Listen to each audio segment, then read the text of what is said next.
शांति निकेतन विश्व भारती, अरे हाँ भाई हाँ, उसी शांति निकेतन की बात हो रही है जिसके स्थापक थे देवेंद्रनाथ ठाकुर, और उसी विश्व भारती यूनिवर्सिटी की बात हो रही है जिसके स्थापक थे कविगुरु रविंद्रनाथ ठाकुर। दोस्तों, जैसे हम ठाकुर की नोबेल पुरस्कार को चोरी होने से बचा नहीं पाए, वैसे ही उनकी शिक्षा नीति और आदर्शों को आज के समय पे हम बचा नहीं पाए। जहाँ ठाकुर मानते थे कि खुले आसमानों के नीचे पेड़ों के बीच बच्चों को शिक्षा प्रदान करना चाहिए जैसे पारंपरिक गुरुकुलों में होता था, उससे विपरीत आज के समय पे विश्व भारती में चार दीवारों के अंदर पुस्तकों की ज्ञान से बच्चों का दिमाग भरा जा रहा है। अब ऐसा क्यों ना करें जब हम खुद ही हमारे पारंपरिक गुरुकुलों की जगहों को घेरने में लग जाएंगे, वहां पे अलग अलग बिजनेस सेटअप करने में लग जाएंगे, सोचने में लग जाएंगे कि कैसे कम से कम पैसा इन्वेस्ट करके ज्यादा से ज्यादा प्रॉफिट खींचा जा सकता है, कैसे यहाँ पे एक स्टॉल लगाया जा सकता है, कैसे ठेले लगाए जा सकते हैं, अपनी चांदी हो सकती है। तो ऐसे में इन यूनिवर्सिटी के पास भी गिने चुने ही कुछ ऑप्शंस होते हैं जिनमें से एक है अपनी जगहों को घेर लिया जाए, एक बाउंड्री वॉल क्रिएट कर दिया जाए और पुराने जो संस्कृति है उनको एक तरीके से कॉम्प्रोमाइज कर दिया जाए। ऐसा ही कुछ हो रहा है विश्व भारती में और इस चीज को लेके एक बड़ा विवाद देखने के लिए मिल रहा है।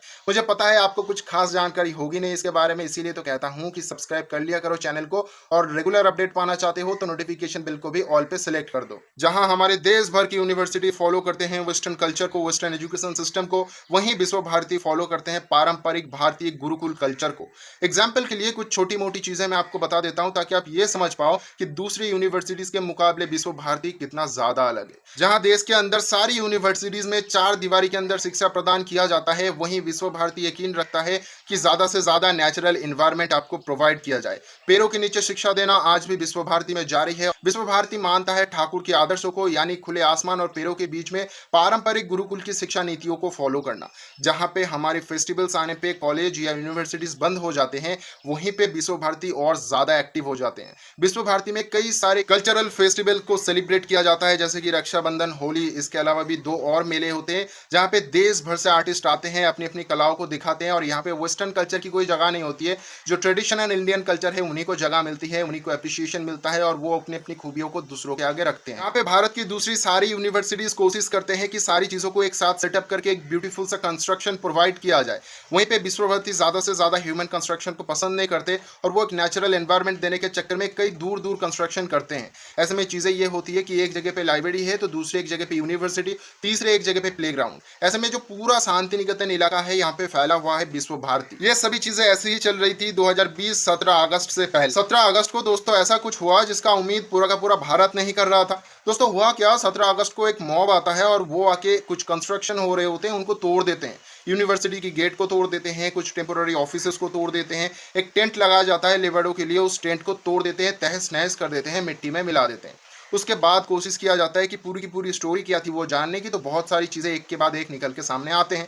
यहाँ पे पता लगता है कि यूनिवर्सिटी लंबे एक टाइम से कोशिश कर रहा था ये जो कल्चरल फेस्टिवल्स होते हैं यहाँ पे सभी लोगों को शामिल होने की इजाज़त ना देने के बारे में। 2018 में बोला गया था कुछ ऐसे फेस्टिवल्स या ऐसे मेले होते हैं जिनको बंद किया जाएगा, और जो कल्चरल फेस्टिवल सेलिब्रेट किए जाते हैं विश्व भारती के अंदर उसमें अब से बाहर के लोगों को शामिल नहीं होने दिया जाएगा। इसके पीछे यूनिवर्सिटी बहुत सारा रीजन देते हैं, जैसे कि यूनिवर्सिटी की जो टेरिटरी है वो बहुत बड़ा है, ऐसे में बहुत ज़्यादा लोग वहाँ पे आते हैं, बहुत ज़्यादा क्राउड होता है, और ऐसे फेस्टिवल्स में उनको मैनेज करना कोई आम बच्चों की खेल तो होता नहीं है। ऊपर से लोग बहुत ज़्यादा गंद भी मचाते हैं, कचरा तो फैला देते हैं, लेकिन साफ कोई करने नहीं आता, तो उन चीज़ों को यूनिवर्सिटी को ही हैंडल करना पड़ता है। ऊपर से लोग यहाँ पे आते हैं, अपने ठेले वेले लगाते हैं और यूनिवर्सिटी की जो ज़मीन है उनको कैप्चर करने लग रहे हैं। ऐसे में यूनिवर्सिटी अपनी ज़मीनों को बचाने के लिए एक सिद्धांत पे पहुँचते हैं और शुरुआत करते हैं उस मैदान से, जिस मैदान पे बहुत सारी जो मेले होते हैं वो होते हैं या फिर कुछ फेस्टिवल्स होते हैं जिनको सेलिब्रेट किया जाता है। तो यूनिवर्सिटी सोचते हैं कि इस पूरे मैदान के आसपास एक बाउंड्री वॉल बनाया जाए और अपनी जो ज़मीन है उसको प्रोटेक्ट किया जाए। ऐसे में यूनिवर्सिटी की इस मैदान के आसपास जो छोटे मोटे लोग बैठते हैं, ठेले लेके अपनी दुकानें लगाते हैं, वो बहुत नाराज हो जाते हैं। वो कहते हैं इसकी वजह से क्या होगा, हमारी जो बिजनेसेस है वो कम हो जाएंगे, हमारी जो मेन बिजनेस है वो चलता है टूरिज्म की वजह से। अब यहाँ पे अगर आप बाउंड्री वॉल लगा दोगे, दूसरों को आने नहीं दोगे, तो टूरिज्म धीरे धीरे कम होने लगेगा और हमारा जो धंधा है वो ठप हो जाएगा। अब कहने सुनने के लिए वहाँ की जो लोकल ऐसे बिजनेसमैन होते हैं वो एकत्रित हो जाते हैं और एक रैली निकालते हैं। अब इस रैली के खिलाफ लोगों को जागरूक करने के लिए और समझाने के लिए कि कैसे यूनिवर्सिटी की जो प्रॉपर्टी होती है वो कैप्चर हो रहा है, जो यूनिवर्सिटी है वो भी अपने स्टूडेंट्स को लेके एक रैली करते हैं।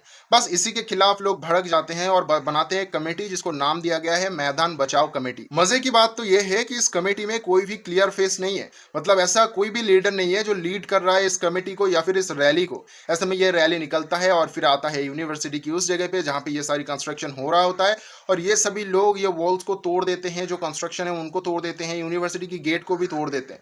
ऐसे में अगर आप सोच रहे हो कि ये ठाकुर के आदर्शों को बचाने की बात बात कर रहे हैं या फिर अपनी रोजी रोटी की बात कर रहे हैं, तो अब कितने गलत हो थोड़ा सा जान लो, उसके बाद आप समझ जाओगे। ये लोग करते क्या है, जो रेत की बोरी है वो घर लेके चले जाते हैं, जो सीमेंट की बोरी होती है, ईंटें होती है, घर लेके चले जाते हैं।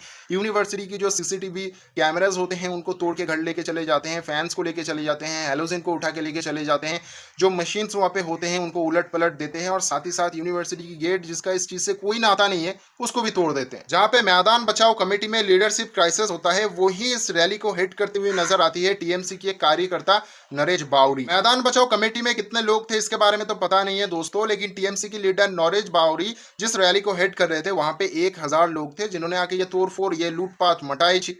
अब ऐसे में दोस्तों सवाल ये है कि पुलिस कहाँ पे था। उससे भी इंटरेस्टिंग सवाल है पुलिस स्टेशन कितनी दूरी पे थी। ये पूरा का पूरा बवाल मचा है, उससे सिर्फ और सिर्फ 30 फीट की दूरी पे पुलिस स्टेशन थी। जब पुलिस कार्यकर्ताओं से पूछा गया कि ऐसे हजारों लोग आए, ऐसे तोड़फोड़ मचा, ऐसे लूटपाट मचाए, तो ऐसे में आप क्यों नहीं गए, आप क्यों नहीं इन चीज़ों को रोके। तो पुलिस कहते हैं एक तो हमें बुलाया नहीं गया था यूनिवर्सिटी की तरफ से, और दूसरा एक चीज़ ऐसे में हम पहुंच जाएंगे तो पता नहीं वहाँ पे क्या क्या बातें होने लग जाएंगी। लेकिन सवाल यहाँ पे है, जो चीज़ें भी यहाँ पे हो रही थी वो मैदान पे हो रही थी, जो कॉलेज की कैंपस है उससे कोसों दूर है। ऐसे में पुलिस उस जगह पे क्यों नहीं पहुंची, उस जगह पे एक्शन क्यों नहीं ली। इसके विपरीत यूनिवर्सिटी कहते हैं कि भाई साहब हमने पुलिस को बुलाया था लेकिन पुलिस आया नहीं। स्टोरी के इतने दूर आने के बाद भी अगर आप इस स्टोरी में 2+2 4 नहीं कर पाए, यानी एक पॉलिटिकल एंगल ढूंढ नहीं पाए, तो उसके लिए हम है ना साहब, हम मदद कर देते हैं आपका। यूजुअली क्या होता है, जो नेशनल लेवल की यूनिवर्सिटीज होते हैं उनके चांसलर होते हैं पीएम, और इस यूनिवर्सिटी के जो वाइस चांसलर है वो है विद्युत चक्रवर्ती। अब विद्युत चक्रवर्ती को माना जाता है कि पीएम मोदी के बहुत ही एकदम करीबी दोस्त है। ऐसे में आ गया ना दोस्तों एक ट्विस्ट, जहाँ पे बीजेपी वर्सेस टीएमसी बन गया। ऐसे में दोस्तों सवाल एक काफी आम सा है जो हर एक जनता को पूछना चाहिए, आने वाले चुनावी मुद्दे के लिए कौन सा चीज बहुत ज्यादा जरूरी है। यह जातिगत सेंटिमेंट्स को उठाना, लोकल सपोर्ट को हासिल करना, किसी भी हद तक चले जाना, इसकी परवाह ना करना कि इसकी वजह से इम्पैक्ट क्या हो सकता है, ये जो एजुकेशनल इंस्टीट्यूट्स हैं इनके साथ क्या हो सकता है, क्या बदलाव आ सकते हैं। चुनावी मुद्दों के लिए अगर ऐसे ही सेंटिमेंट्स को काम में लिया जाए, ऐसी महात्माओं की आइडियोलॉजी को बिखर के वोट बटोरा जाए, तो वो दिन दूर नहीं जब भारत की 9 वर्ल्ड क्लास जो यूनिवर्सिटीज बचा हुआ है वो भी जीरो में आ जाएगी।